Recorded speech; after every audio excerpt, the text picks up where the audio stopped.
Bonjour à tous, c'est Dorzio pour Génération Mobile. Bienvenue à notre vidéo du test de l'Ascend Mate 7, le tout dernier smartphone proposé par la marque Huawei. Alors un petit mot sur ce constructeur. Huawei est en fait un constructeur chinois qui est encore très méconnu en France. Peut-être à tort, puisque celui-ci, il faut savoir qu'en termes de vente mondiale, occupe l'une des 3, 4 ou 5e places par rapport au volume de vente, qui est très conséquent. Il se situe en fait juste derrière Samsung et Apple, et essaye d'obtenir la 3e place face à des concurrents féroces que sont Lenovo ou encore Xiaomi. Donc Huawei souffre un petit peu d'une mauvaise publicité en France, ou plutôt d'une publicité un petit peu quasi inexistante. Bien qu'on l'ait pu le voir dans certains films, tels que Iron Man par exemple, Huawei reste encore assez discret. Il faut savoir que Huawei propose depuis le début en France des produits plutôt très agressifs en termes de prix, mais qui ont des caractéristiques vraiment très intéressantes. En effet, pour le prix d'un smartphone moyenne gamme sur le marché, on pouvait se payer un smartphone Huawei avec des caractéristiques d'un haut de gamme. Par contre, au niveau du design, il faut savoir que Huawei n'était pas véritablement un cadre. On avait un design plutôt quelconque avec des matériaux utilisés qui étaient le plastique. Du coup, les Français, méconnaissant un petit peu cette marque et voyant que le prix était très agressif sans trop connaître les caractéristiques, pouvaient penser que c'était juste un produit made in China. Du coup, Huawei a décidé de réagir et de proposer des produits toujours avec des mêmes caractéristiques de haut de gamme, très performantes, mais également, cette fois, des matériaux avec une qualité premium et un design retravaillé et repensé. Tout cela, bien évidemment, pour séduire le marché européen, et également français, donc du coup, mais aussi pour montrer qu'ils ont un savoir-faire.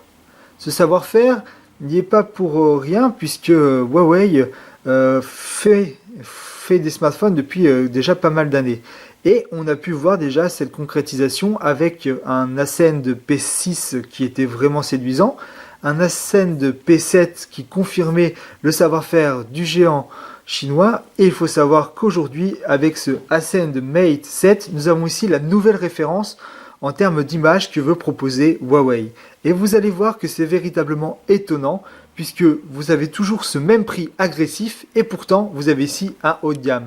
Et lorsque je vais vous annoncer ce prix, vous allez vraiment tomber sur le cul par rapport à ce que pourrait proposer Samsung avec son Galaxy Note 4, puisqu'ici il s'agit d'une phablette avec un écran de 6 pouces. Avant de commencer, parlons un petit peu de la boîte. Huawei ici a voulu accentuer le côté premium et haut de gamme avec une boîte au style très épuré. En effet, vous avez ici une boîte rectangulaire, plutôt de petit format, très compacte, avec des bords noirs sans écriture ou avec très peu d'écriture. Du coup, on a vraiment un effet haut de gamme, précieux, vraiment sympa. Cette boîte fait un petit peu penser à un écrin. On peut retrouver en façade les lettres Ascend Mate avec le logo en lettres argentées et un grand 7 sur la boîte, avec un carton travaillé un petit peu en relief, vraiment très sympa. À l'ouverture de la boîte, on va tomber nez à nez avec le smartphone. Celui-ci se saisit facilement grâce à une petite languette que l'on a sur le bas. Alors, de prime abord, lorsque je le prends en main, la première chose qui me vient à l'esprit, c'est waouh, quelle légèreté, vraiment. Pour un smartphone de 6 pouces, on ne s'attend pas à avoir quelque chose d'aussi léger. D'autant plus que celui-ci reste aussi très fin. C'est déjà un premier bon point lorsque l'on sort le smartphone de sa boîte. Quand on le sort, on voit qu'ici, il y a une petite trappe laissant apparaître une boîte. Dans cette boîte, on va retrouver un câble USB, micro USB, un casque audio de première qualité, offrant un son tout juste correct, et bien évidemment, celui-ci fera office de kit main libre. Et vous avez également un chargeur secteur USB qui est un chargeur de 2 ampères, c'est-à-dire 2 fois plus que ce que l'on trouve habituellement sur le marché. Et je vous expliquerai un petit peu plus tard pourquoi. Si on ouvre la boîte, alors je n'avais pas le chargeur ni les écouteurs, par contre j'avais le câble USB micro USB qui a une très bonne longueur, donc c'est vraiment très bien, et qui a une très bonne épaisseur de câble, donc qui durera dans le temps. Et ça, c'est un premier bon point. On regarde aussi de l'autre côté de la boîte et on découvre encore une autre languette pour ôter cette boîte et faire apparaître au dos la petite aiguille qui va nous permettre tout simplement d'ouvrir les tiroirs pour y placer une carte micro SIM et une carte micro SD. Alors celle-ci s'enlève très facilement comme ceci, voilà. Et la boîte, eh bien, elle renferme les documentations techniques. Et lorsqu'on va prendre cette documentation technique, on voit qu'il y a différentes langues qui sont représentées dans ce petit bouquin. Et on voit ici donc guide de démarrage rapide, qui vous apprendra 2-3 bases sur le smartphone. Donc on a ici vraiment un produit qui respire la qualité, qui respire le haut de gamme et qui est vraiment sympa rien qu'au niveau de la boîte. Parlons maintenant de son design. Donc la première chose qui nous vient à l'esprit quand on prend le portable de la boîte, c'est tout simplement sa légèreté. En effet, pour un smartphone avec une capacité de batterie de 4100 mAh, on s'attend à avoir quelque chose d'assez lourd, d'autant plus que celui-ci est fait de métal avec une coque unibody en aluminium. Eh bien, cette légèreté est vraiment bienvenue puisque celui-ci ne fait que 185 grammes. Pour un smartphone avec une grande taille d'écran de 6 pouces, c'est vraiment excellent, d'autant plus que les matériaux sont nobles. Alors, au niveau de la finesse, là aussi c'est un très bon point, puisqu'on s'attendait peut-être à avoir quelque chose de très épais. Eh bien, celui-ci fait seulement 7,9 mm d'épaisseur. C'est vraiment excellent pour une prise en main sans se fatiguer. Bien évidemment, utiliser le smartphone à une main, même si elles sont grandes, est vraiment trop difficile. On est obligé de prendre ses deux mains quand il s'agit d'une phablette avec une telle taille d'écran.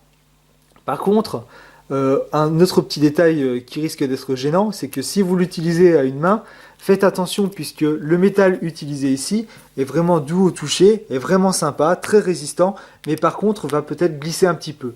Donc pour ceux qui ont l'habitude d'avoir un écran 5 pouces et qui passe à du 6 pouces, déjà on va être très handicapé par la taille d'écran pour l'utiliser à une seule main, mais en plus de ça, des fois, on peut se permettre d'essayer de répondre ou de faire bouger un petit peu le smartphone des mains, et bien c'est là qu'il risque de glisser et de tomber. Donc méfiez-vous de ce petit côté-là.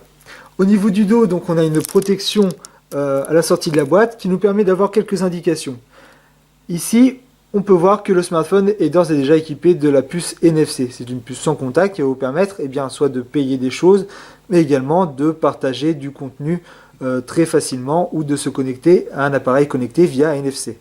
Donc la puce se trouve juste ici entre ce capteur et l'appareil photo. On a également ici des petites indications qui vous indiquent qu'on a deux tiroirs qui vous permettront d'une part d'installer la carte micro SIM et la carte micro SD. Du coup, on n'a pas à se tromper. En plus de ça, on peut voir ici qu'on a deux points qui sont présentés. Et bien, tout simplement, ces points représentés ici sont les points dans lesquels on va mettre la petite aiguille. Alors, je vous en fais la démonstration tout de suite. Vous placez votre aiguille dans le trou, comme ceci. Vous poussez et vous avez le tiroir qui s'est enlevé un tout petit peu. Vous pouvez le retirer avec l'ongle ou le bout du doigt. Si vous n'y arrivez pas, eh bien, vous pouvez toujours... Donc, je vais essayer de le montrer comme ça. Hop, vous poussez comme ceci. Et vous prenez le rond pour tirer un petit peu et faire ressortir tout simplement le petit tiroir. Alors le petit tiroir, vous voyez qu'il a exactement la bonne dimension pour installer une carte micro SD à l'intérieur. Cette carte micro SD donc va se placer tout simplement par rapport au design du tiroir et vous n'avez plus qu'à la repousser dans sa petite encoche, le rond vers le bas et voilà. C'est exactement la même chose pour la carte micro SIM. Alors j'en ai mis une à l'intérieur et le téléphone est allumé, donc je ne vais pas vous montrer, mais c'est aussi simple. En plus de ça, vous avez l'indication avec la petite cassure au niveau du coin de la carte micro SIM pour être sûr de la mettre dans le bon sens. Vous ne pouvez pas vous tromper et vous ne pouvez pas la mettre à l'envers dans ce smartphone. Donc vous voyez, c'est un procédé qui est très simple. Le travail en façade est vraiment remarquable. En effet, l'écran de 6 pouces jouit d'une très bonne intégration sur celle-ci. Prenant plus de 80% de la surface, l'écran est pratiquement borderless. Vous pouvez voir ici que les bords sont très fins. De plus, que ce soit en haut ou en bas, les bords qui sont proposés en surplus de l'écran sont vraiment de taille très correcte par rapport à cette taille de 6 pouces.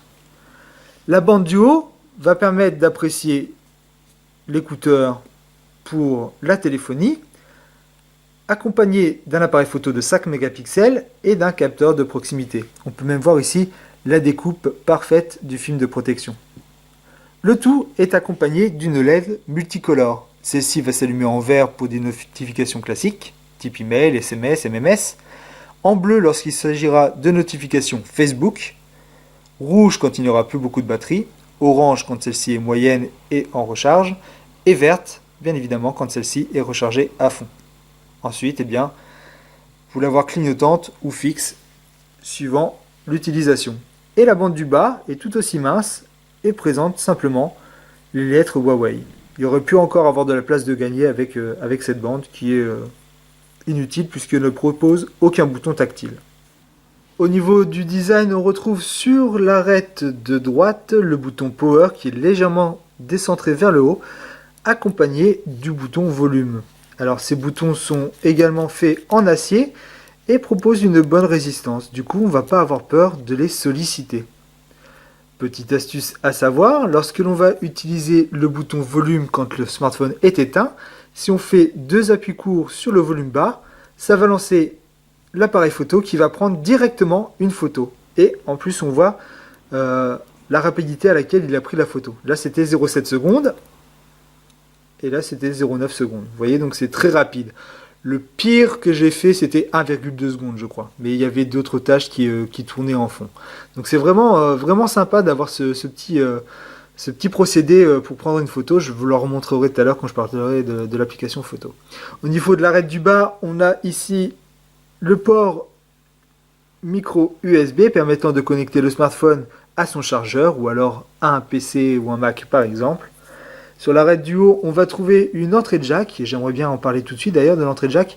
Celle-ci est véritablement excellente. Je n'ai pas eu beaucoup de distorsion de son, et du coup, eh bien, on avait un son qui était en sortie de casque, vraiment très mélodieux, vraiment très excellent. Donc pour les mélomanes qui écoutent beaucoup de musique, ou même pour profiter d'un film pleinement, cette sortie casque audio est vraiment excellente, digne d'un haut de gamme.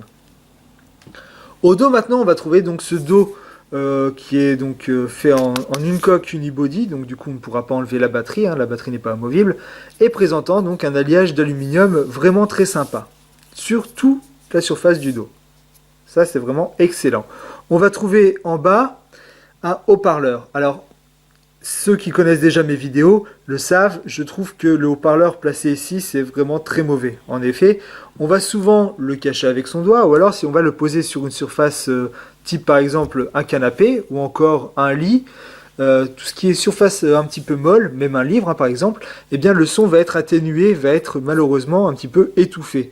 Et ça va être le cas lorsqu'on va prendre le smartphone en main. On risque, vous voyez là, de boucher eh bien, la sortie haut-parleur. Par contre, si on le tient en mode paysage, on peut en faire une force puisque en tenant vos doigts un petit peu courbés comme ceci, vous allez en faire une caisse de résonance, ce qui est pas mal. Par contre, si vous le posez sur une surface dure, telle qu'une table par exemple, le son sera vraiment sympa. Au niveau de l'appareil photo arrière, celui-ci est centré sur le haut de l'appareil au dos. Il est accompagné d'un flash LED. Alors celui-ci est assez performant en faible luminosité, il ne va pas cramer les photos, c'est déjà un bon point. Et on a ici un très bon capteur de 13 mégapixels. En dessous du capteur photo de 13 mégapixels, on peut voir ici un autre capteur. Eh bien ce capteur-là est un capteur d'empreinte. Et il est aussi bon que le capteur de référence sur le marché des smartphones, qui est celui de l'iPhone. En effet, celui-ci répond très vite, prend en charge véritablement bien les empreintes des doigts. Vous pouvez enregistrer jusqu'à 5 empreintes de doigts en tout sur le smartphone. Et vous pouvez mettre votre doigt dans n'importe quel sens. Celui-ci le reconnaîtra. C'est vraiment très pratique, par exemple, si vous voulez sortir de veille. Voilà, comme ceci.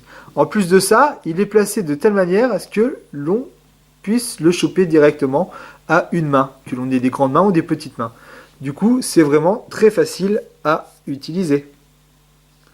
Voilà donc le tour du design du smartphone qui est véritablement très bon et qui a une véritable qualité premium. Dans la prochaine vidéo, nous verrons ensemble maintenant ses caractéristiques techniques et également ses performances en termes de multimédia, photo, son et son autonomie. A tout de suite pour la seconde vidéo de ce test du Huawei Ascend Mate 7.